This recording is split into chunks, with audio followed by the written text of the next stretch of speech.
एक ऋषि का ऐसा भयानक श्राप जिसने हनुमान जी की माता को स्वर्ग से उठाकर एक पल में बंदरिया बनाकर धरती पर फेंक दिया। कहानी शुरू होती है स्वर्ग की अप्सरा पुंजिक स्थला से। उस समय पृथ्वी पर महान ऋषि दुर्वासा कठोर तपस्या कर रहे थे। देवताओं के राजा इंद्र को डर लगने लगा कि कहीं ऋषि अपनी तपस्या की ताकत से इंद्रदेव से भी ज्यादा शक्तिशाली न बन जाएं और इंद्रलोक पर राज न कर लें। अपनी कुर्सी बचाने के लिए देवताओं के राजा इंद्र ने पुंजिक स्थला को आदेश दिया कि पृथ्वी पर जाओ और दुर्वासा ऋषि का ध्यान भटका दो।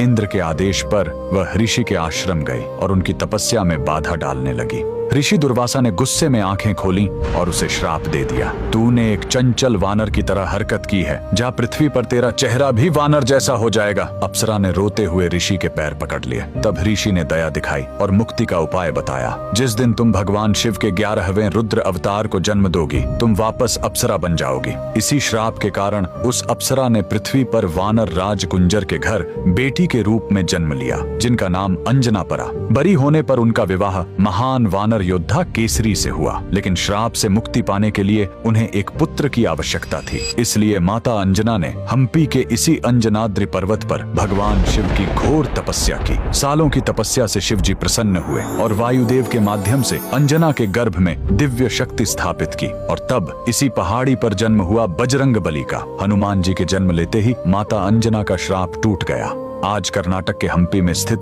यह अंजनाद्रि पर्वत इस पूरी घटना के गवाह है। 575 सीढ़ियां चढ़कर आज भी भक्त उस पवित्र जन्म स्थान के दर्शन करने आते हैं। पवन पुत्र हनुमान के लिए कमेंट्स में जय बजरंगबली जरूर लिखें।